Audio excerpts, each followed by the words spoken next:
Okay, એટલે આપણે વાત કરતા હતા કે આ એકાંકી ગણ શા માટે રાખવામાં આવે, તો કે ઘણી વખત ખાસ ચોક્કસ કરવું હોય કે એકને એક વસ્તુ એક કરતાં વધુ જગ્યાએ ન વપરાય. કારણ કે વિદ્યાર્થીનો હાજરી પત્રક હોય તો 4-5 શિક્ષકો હાજરી પૂરતા હોય તો એક જ જગ્યાએ પૂરે, બધે ન પૂરે.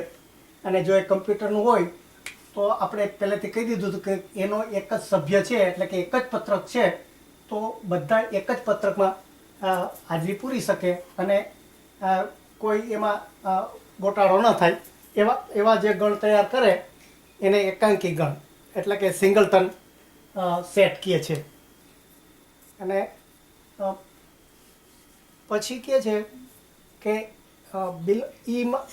ઈમાં હોવું એ અવ્યાખ્યાયિત સંકેત છે. એટલે ટૂંકમાં આમાં બીજા અમુક જે સિમ્બોલ, જેમ આપણે પાય અને જે બધા આંકડા હોય છે ને, એવી રીતે આ હવે ગણમાં ખાસ એક બિલોંગ્સ ટુ અથવા તો હોવું એનું સભ્ય. એટલે ધારો કે આપણે આવો એક ગણ હોય કે એ બરાબર 1, 2, 5 આ જો હોય તો આના સભ્ય કોણ છે એ જો આપણે દર્શાવવું હોય તો આ 2 છે એ એમ કે એનો સભ્ય છે એમ દર્શાવવા માટે આ ગણની ભાષામાં આમ લખી શકાય કે એના સભ્યોનું એના ગણ સાથે કે એના સેટ સાથે સંબંધ શું છે એ દર્શાવવા માટે.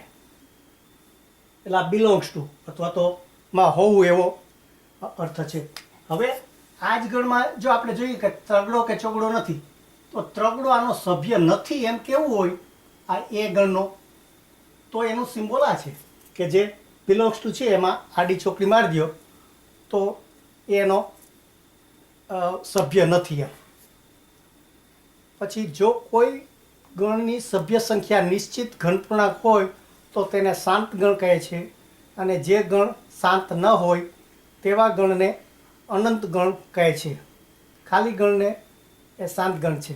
એટલે શું કહે છે કે મેં કહ્યું ને કે જગ્યા રોકવા માટે ઘણી વખત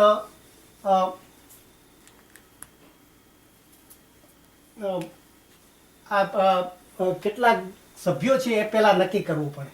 એટલે ધારો કે આ ઘણી વખત આવી રીતે હોય કે આને આમ પણ ગુણધર્મની રીતે પણ દર્શાવી શકાય ગણને કે x 10 થી નાની સંખ્યા છે, આમ દર્શાવી.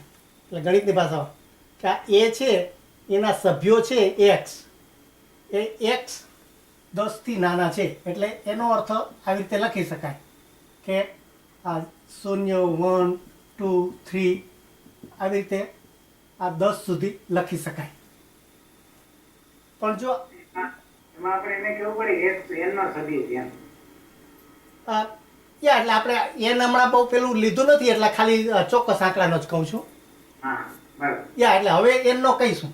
એટલે હવે આ જે છે ને આપણે આ નિશ્ચિત ગણની વાત કરીએ, શાંત ગણની. હા એટલે આમાં 10 સભ્યો છે એમ આપણે કહી શકીએ.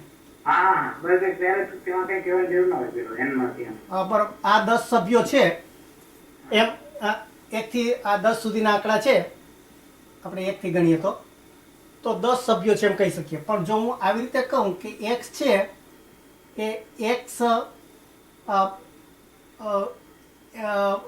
પૂર્ણાંક સંખ્યાનો, એટલે હમણાં એમ કે નથી વાપરતો, ખાલી પૂર્ણાંક સંખ્યાનો સભ્ય છે.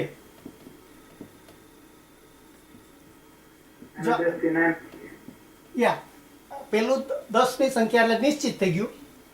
હવે આ x પૂર્ણાંક સંખ્યાનો સભ્ય છે, એનો અર્થ p બરાબર 1, 2, 3 આવી રીતે છે. અનિશ્ચિત સંખ્યા અનંત સંખ્યા હોય એટલે એના સભ્ય 5000 હોય, 5 લાખ હોય, 50 લાખ હોય, એ બધા જ જે પૂર્ણાંક સંખ્યાઓ કહેવાય એ બધા જ આમાં આવી જાય. એટલે આ પ્રકારનો જે ગણ હોય એને અશાંત એટલે કે જેનો અંત નથી તે. આને જે છે આને શાંત, શાંત એટલે સ વત્તા અંત એટલે કે જેનો અંત છે તે, એટલે કે કુલ કેટલા સભ્યો આવે છે, કેની સંખ્યા, એનો અંત ક્યાં આવે છે, 10 આવે છે.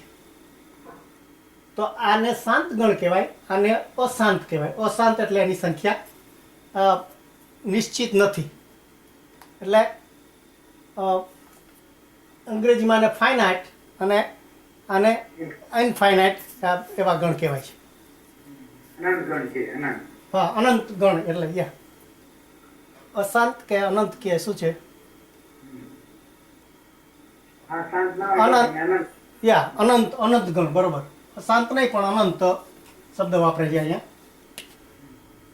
એટલે અનંત એટલે જેનો અંત નથી તે, એટલે કે ખબર નથી આપણને કેટલા સભ્યો છે.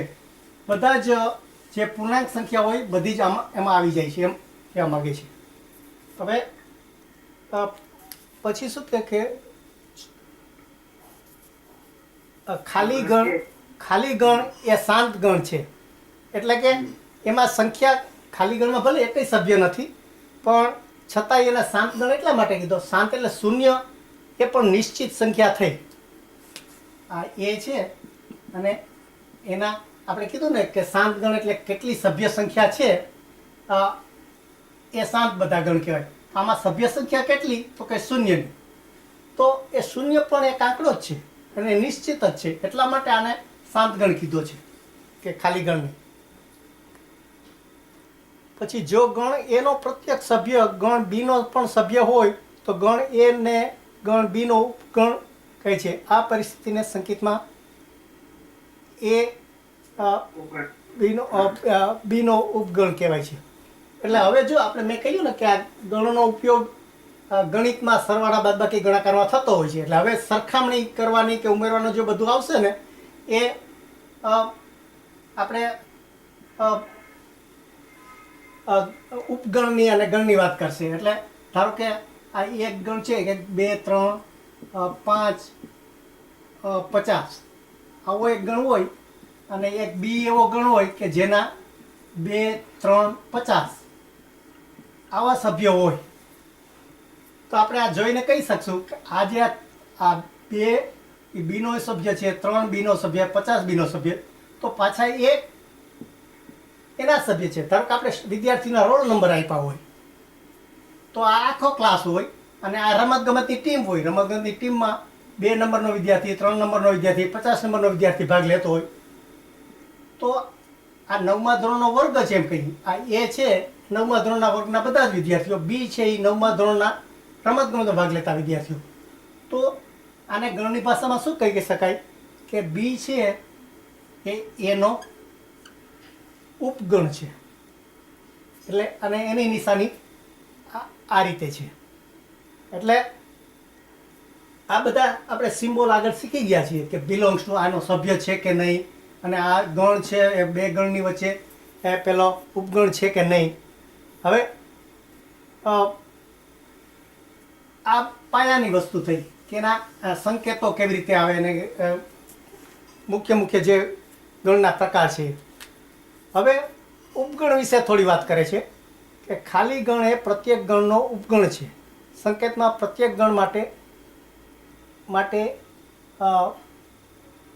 0 બરાબર 1. એટલે આપણે મેં એમ કહ્યું ને કે આ જે આ ગણ ખાલી ગણ છે એ પણ એક ગણ જ કહેવાય, પણ એનું સિમ્બોલ આવી રીતે વપરાય છે કે તમે આ રીતે દર્શાવો તો પણ ચાલે. અને જો આપણે કહ્યું ને કે એના જે બધા સભ્યો છે 1, 2, 3, 4, તો એમ કહીએ કે એ છે એ એટલે ધારો કે આનો એક ઉપગણ હોય, આ બી છે એમાં ખાલી એક જ ઉપગણ હોય, એનો એક જ સભ્ય હોય. તો આપણે કીધું હતું ને કે બી છે એ એનો બીનો બી એ એનો ઉપગણ છે. તો એવી રીતે 0 પણ એક જાતનો ગણ જ થયો. તો આ બી જેવી રીતે આપણે લખ્યો એવી રીતે આપણે આ પણ લખી શકીએ કે જેનો કોઈ સભ્ય ના હોય. તો જેમાં બી આપણે એનો ઉપગણ કીધો તો એવી રીતે આ ખાલી ગણ પણ એનો ઉપગણ થાય. તો આ જે ખાલી ગણ છે એ બધાનો જ થાય, કારણ કે હંમેશા એક ખાલી ગણ તો બધામાં આવે છે. એટલે મેં કહ્યું ને કે આ બધું જ્યારે કમ્પ્યુટરમાં આવે ત્યારે બહુ તમારે વિગતે કહેવું પડે. આમ તો સામાન્ય છે કે ભાઈ આ વસ્તુ સામાન્ય થઈ કે બધાને ખબર જ છે કે ખાલી ગણ પહેલાંમાં આવે છે, પણ ગણિતની ભાષામાં તમારે બહુ સ્પષ્ટતાથી કહેવું પડે જેથી કમ્પ્યુટર સમજી શકે. એટલા માટે અહીંયા નિયમ આપણને આપ્યો છે. પછી બીજો ઉપગણનો શું નિયમ છે? પ્રત્યેક ગણ એ પોતાનો ઉપગણ છે. સંકેતમાં પ્રત્યેક ગણ એ માટે એ બરાબર એ લખાય. એટલે ધારો કે એ ઉપગણ એ ઉપગણ એ આપણને થોડું વિચિત્ર લાગે કે હવે એમાં કહેવાની શું જરૂર છે કે જે એ છે એના બધા સભ્યો છે, અને બીજો જો એ એટલા માટે કે ધારો કે એને વસ્તુ બે જગ્યાએ કમ્પ્યુટરમાં, ધારો કે આપણે એક સાથે 50 કમ્પ્યુટર હોય અને એક જગ્યાએ A1 કીધું હોય અને બીજી જગ્યાએ A2 કીધું હોય, એવા બે ગણ આપણે કમ્પ્યુટરમાં બનાવ્યા હોય, પણ જો આ બે સરખા જ છે, બંનેના સભ્યો સરખા જ છે, આમાં 1 2 3 4 છે અને આમાં 1 2 3 4 છે, તો એ પણ આપણે કમ્પ્યુટરને કહેવું પડે કે ભાઈ આ A1 અને A2 બે સરખા છે, અને જો બેયનું નામ સરખું આપીએ તો એ બરાબર એ છે. એટલે કે દરેક ગણ પોતાનો ઉપગણ છે. આ બીજો પેટા નિયમ થયો. ત્રીજું શું છે? જો કોઈ પણ ગણ એમાં n ઘટકો હોય તો એના ઉપગણની સંખ્યા 2n થાય છે. એટલે આના ઘટકો કેટલા? એટલે આને આપણે કહીએ કે આ જે ગણ છે 1 2 3 4, તો આમાં 4 ઘટક થયા, એટલે 4 ની સંખ્યા થઈ. ઉપગણ કેટલા થશે? 2n. હા, એટલે એના 2n, n એટલે આપણે આ 4 સભ્યો, n એટલે 4, તો આના ઉપગણ કેટલા થશે? એના આપણે કીધું ને એક ખાલી ગણ થાય, એક પોતે પોતાનો થાય, એમ તો ધારો કે એકથી વધારે સભ્યો હોય તો કેવી રીતે? તો એનો આ નિયમ કે બેની માથે તમે જેટલા સભ્યો એટલી ઘાત કરો. ધારો કે અહીંયા 4 સભ્યો છે તો બેની માથે આ 4ની ઘાત કરો તો 2 દુ 4 દુ 8 દુ 16 થયા ને, તો આના 16 ઉપગણ થાય. આ જુઓ ખાલી 4 જ સભ્યો છે પણ એના ઉપગણ કેટલા? આપણે એક તો શીખ્યા કે એનો એક ઉપગણ આ 0 થાય. અરે આ 0 છે ખાલી કહેવાનું. યા ખાલી ગણ એ એનો ઉપગણ છે. પછી એ પોતાનો ઉપગણ છે. પછી ધારો કે એક આનો ઉપગણ એ થઈ શકે. આપણે ધારો કે આ બી હોય, આ બી છે એનો આપણે એક જ સભ્ય લઈએ તો પછી આ ચાર દાખલા આપો ને જીવનભાઈ. હા તમે 1 2 3 4 કીધું ને, હા એટલે એક થયું, પછી એક થયું, પછી ખાલી બીજો લખીએ, ખાલી ત્રીજો લખીએ, પછી ચોથો લખીએ, એટલે એ તો 4 તો થઈ ગયા. 4 ને 5 ગણ થઈ ગયા. પછી 1 ને 2 સાથે લઈએ, યા 1 ને 3 સાથે લઈએ, 1 ને 4 સાથે લઈએ, એક એટલે એ થઈ ગયા. પછી 1 2 3, 1 2 4, 1 2 લઈએ, એટલે એમ કરતા કરતા 16 થાય. ઓકે, ચાલો. એટલે હું એ તરફ જ જતો હતો, પણ ચાલો એ પહેલા વ્યવસ્થિત લખીએ. આપણે ધારો કે પહેલા 1 2 અને 4 આલો 3 જ સભ્ય લઈએ તો આપણે n બરાબર 3 છે, બરાબર? તો એના સબ ઉપગણ કેટલા? તો કે આપણા નિયમ પ્રમાણે 2n, એટલે 2 ની માથે 3 ની ઘાત, તો 2 ગુણ્યા 2 ગુણ્યા 2, એટલે 8 ઉપગણ થવા જોઈએ. તો 8 કેવી રીતે થાય? તો કે જો પેલા એક આપણે ખબર છે કે રિક્ત ગણ છે એનો ઉપગણ થાય. બીજું ધારો કે આપણે આવો ગણ લઈએ A1 બરાબર આ એક સભ્ય હોય ખાલી 1, પછી A2 બરાબર આ 2 એક સભ્ય હોય, A3 બરાબર આ 4 એનો સભ્ય હોય, પછી A4 આ ચોથો ઉપગણ, તો કે આ એકડો ને બગડો ભેગા થાય. આપણે કીધું હતું ને કે જ્યાં સુધી એના જે આ બે સભ્યો છે, આ જે મૂળ જે ગણ હતો એના સભ્યો હોય તો આ એનો ઉપગણ થાય. તો એ ચોથો ઉપગણ થયો. આ A5 તો કે એમાં 1 2 4, પછી A6 તો એ બરાબર 1 અને 4 અને પછી આપણે કેટલા કીધા હતા થવા જોઈએ 8 8 થવા જોઈએ ને છેલ્લો પોતે બધા આ સાથે 1 2 3 4 5 6 7 અને આ આઠમો છે એ પોતે જ યા હા એટલે આને આપણે આ એ 7 એ 7 કહીએ અને એ બરાબર એ એનો એ આઠમો ગણીએ એ 8 ગણીએ એટલે આવી રીતે જો દરેક જે એના સભ્ય છે એ પોતે એનો ઉપગણ થઈ શકે અને એકથી વધારે સભ્ય પણ એના ઉપગણ થઈ શકે એટલે આવી રીતે આ 3 સભ્યોના જે ગણ છે એના 8 ઉપગણ થઈ શકે આ પણ નિયમ એટલા માટે કરવામાં આવ્યો કે એનો જુદી જુદી રીતે કમ્પ્યુટરમાં ઉપયોગ થતો હોય છે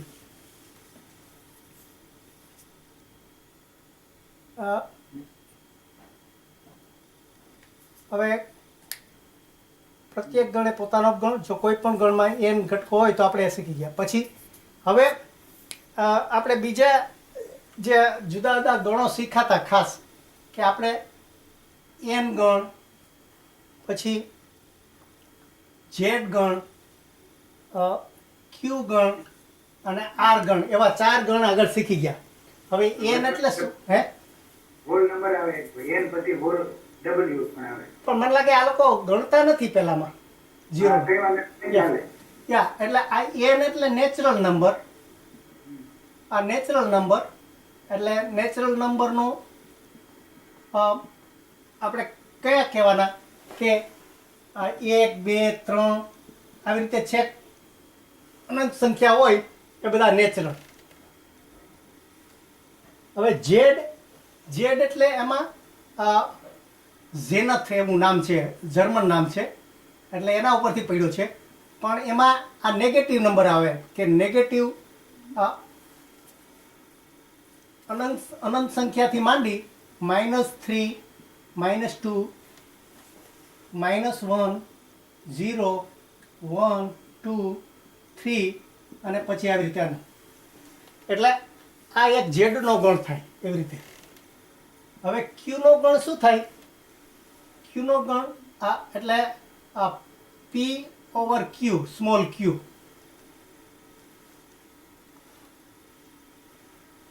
એટલે ટૂંકમાં આ p છે હે હા. એટલે એ ઝેડ હોઈ શકે એટલે આ p છે એ સભ્ય છે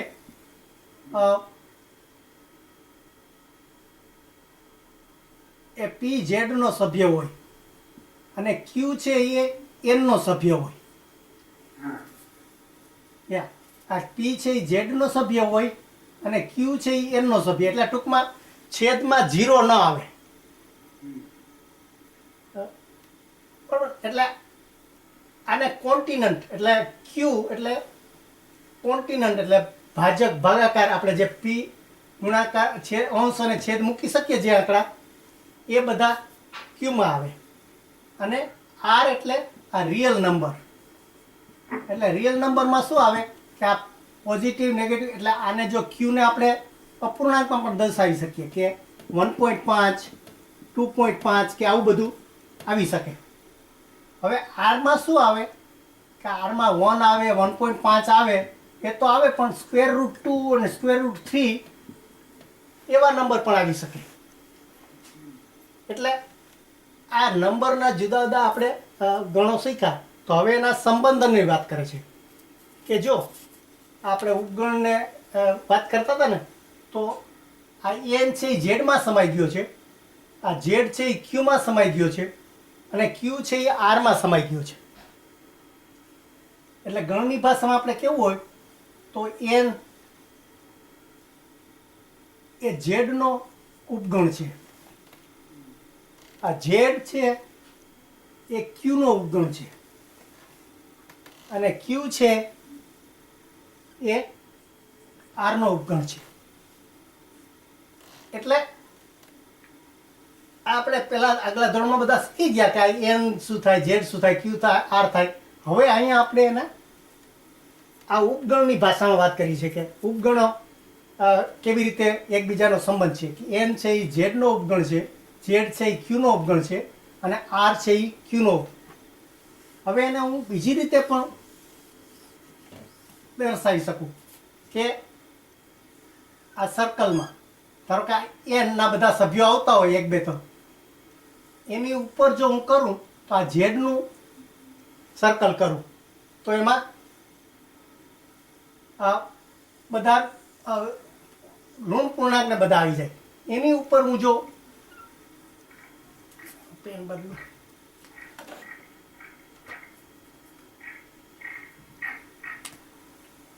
એની ઉપર જો હું આ ક્યુનો ગણ કરું અને ક્યુની ઉપર આ આરનો ગણ કરું એટલે આપણે પિક્ચરની રીતે આ રીતે દર્શાવી શકીએ. મેં જે પેલા ભાષામાં કીધું કે એન છે એ ઝેડનો ઉપગણ છે, ઝેડ છે એ ઝેડ છે એ ક્યુનો ઉપગણ છે અને ક્યુ છે એ આરનો ઉપગણ છે. તો એ વસ્તુ આપણે આ રીતે પણ ચિત્રની રીતે પણ સમજી શકીએ. એટલે ગણ અને ઉપગણ શું એ વસ્તુ આપણે સમજ્યા બરોબર. મને લાગે આજે અહીંયા પૂરું કરીએ. બરોબર. હા એટલે ટૂંકમાં એને ફરી વાર ખ્યાલ આપ્યો આપણે